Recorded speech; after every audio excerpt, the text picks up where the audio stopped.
Assalamualaikum warahmatullahi wabarakatuh. Selamat pagi anak-anak. Bagaimana kabarnya? Semoga tetap sehat dan tetap semangat dalam pembelajaran. Kali ini kita akan membahas mengenai proses penyusunan peraturan perundang-undangan. Tujuan pembelajarannya yaitu menjelaskan proses penyusunan peraturan perundang-undangan yang terdiri dari Undang-Undang Dasar Negara Republik Indonesia tahun 1945, ketetapan MPR, undang-undang atau Perpu, peraturan pemerintah, peraturan presiden, peraturan daerah provinsi, dan peraturan daerah kabupaten atau kota. Tentunya kalian masih ingat mengenai tata urutan perundang-undangan di Indonesia dalam pasal 7 Undang-Undang Nomor 12 Tahun 2011. Dalam tata urutan perundang-undangan, posisi tertinggi ada di Undang-Undang Dasar Negara Republik Indonesia tahun 1945. Kemudian ada TAP MPR atau Ketetapan Majelis Permusyawaratan Rakyat. Kemudian ada undang-undang atau peraturan pemerintah pengganti undang-undang. Kemudian ada peraturan pemerintah, peraturan presiden atau Perpres. Kemudian ada peraturan daerah provinsi atau Perda provinsi. Kemudian ada peraturan daerah kabupaten atau kota atau Perda kabupaten atau kota. Sekarang, yuk kita mulai bahas bagaimana proses penyusunan peraturan perundang-undangan. Dimulai dari yang pertama, mengenai perubahan Undang-Undang Dasar Negara Republik Indonesia tahun 1945 yang diatur dalam pasal 37 ayat 1 sampai 4. Proses perubahan Undang-Undang Dasar dimulai dengan usul perubahan diajukan oleh sekurang-kurangnya 1/3 dari jumlah anggota MPR secara tertulis beserta alasannya. Kemudian serahkan ke dalam sidang MPR yang sekurang-kurangnya dihadiri 2/3 dari jumlah anggota MPR. Kemudian putusannya dilakukan dengan persetujuan sekurang-kurangnya 50% plus 1 anggota dari seluruh anggota MPR. Selanjutnya ada TAP MPR atau Ketetapan MPR, yaitu majelis yang memiliki kekuatan hukum mengikat ke dalam dan keluar majelis. Mengikat ke dalam berarti mengikat kepada seluruh anggota majelis. Sedangkan mengikat keluar berarti setiap warga negara, lembaga masyarakat, dan lembaga negara terkait oleh ketetapan MPR. Selanjutnya ada undang-undang atau Perpu. Undang-undang adalah peraturan perundang-undangan yang dibentuk oleh DPR dengan persetujuan bersama Presiden.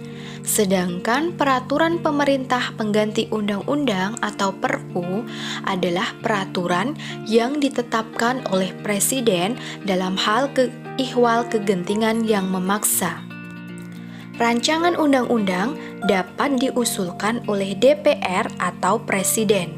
Dewan Perwakilan Daerah atau DPD juga bisa mengusulkan rancangan undang-undang tertentu kepada DPR. Rancangan undang-undang dapat diusulkan oleh DPR secara tertulis kepada Presiden. Begitupun sebaliknya, jika usulan rancangan undang-undang dari Presiden bisa diusulkan kepada DPR secara tertulis. Kemudian, rancangan undang-undang tersebut akan dibahas oleh DPR bersama Presiden untuk mendapatkan persetujuan bersama. Apabila rancangan undang-undang tersebut disetujui bersama oleh DPR dan Presiden, maka rancangan undang-undang akan disahkan oleh Presiden untuk menjadi undang-undang. Selanjutnya, ada peraturan pemerintah atau PP. Peraturan pemerintah adalah peraturan perundang-undangan yang ditetapkan oleh Presiden untuk melaksanakan undang-undang sebagaimana mestinya. Hal ini sesuai dalam pasal 5 ayat 2 Undang-Undang Dasar Negara Republik Indonesia tahun 1945. Tahapan penyusunan peraturan pemerintah dimulai dengan tahap perencanaan rancangan peraturan pemerintah yang disiapkan oleh kementerian. Setelah mengalami proses penyusunan, tahap penetapan dan pengundangan peraturan pemerintah ditetapkan oleh Presiden. Selanjutnya ada peraturan Presiden atau Perpres. Peraturan Presiden adalah peraturan perundang-undangan yang ditetapkan oleh Presiden. Proses penyusunan peraturan Presiden dimulai dengan rancangan Perpres dikoordinasikan dengan Menteri. Setelah itu, pengesahan dan penetapan dilakukan oleh Presiden. Selanjutnya, ada peraturan daerah provinsi atau Perda Provinsi. Perda Provinsi adalah peraturan perundang-undangan yang dibentuk oleh DPRD Provinsi dengan persetujuan bersama Gubernur. Rancangan Perda Provinsi bisa diusulkan oleh Gubernur atau DPRD Provinsi.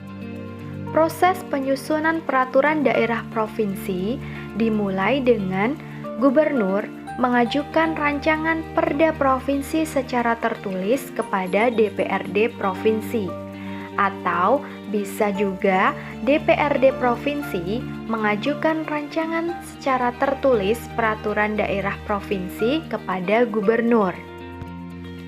Setelah itu, DPRD Provinsi bersama Gubernur membahas rancangan Perda Provinsi.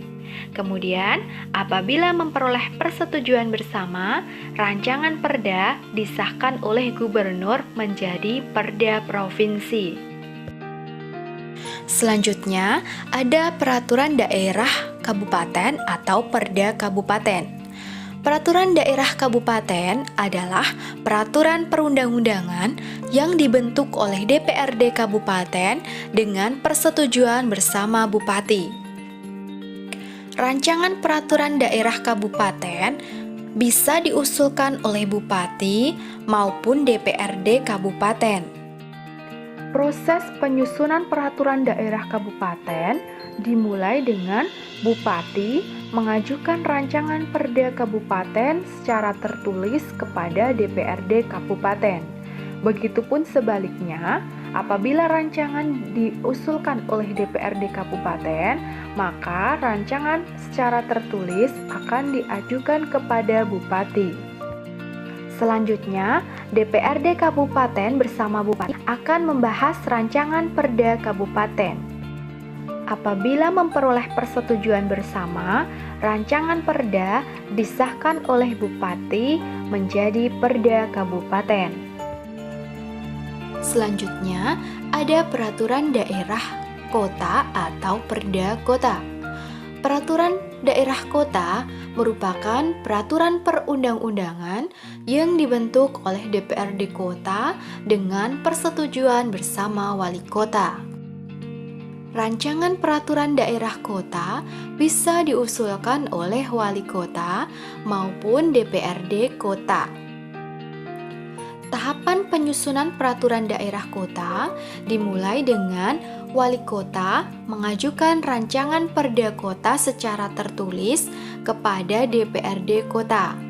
Begitupun sebaliknya, apabila rancangan dibuat oleh DPRD Kota, maka rancangan Perda Kota diusulkan kepada Wali Kota secara tertulis.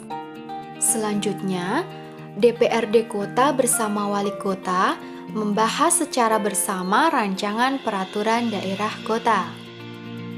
Apabila memperoleh persetujuan bersama, maka rancangan perda akan disahkan oleh Wali Kota menjadi Perda Kota. Itulah tadi penjelasan mengenai proses penyusunan peraturan perundang-undangan. Sampai jumpa di pembelajaran PPKN selanjutnya. Wassalamualaikum warahmatullahi wabarakatuh.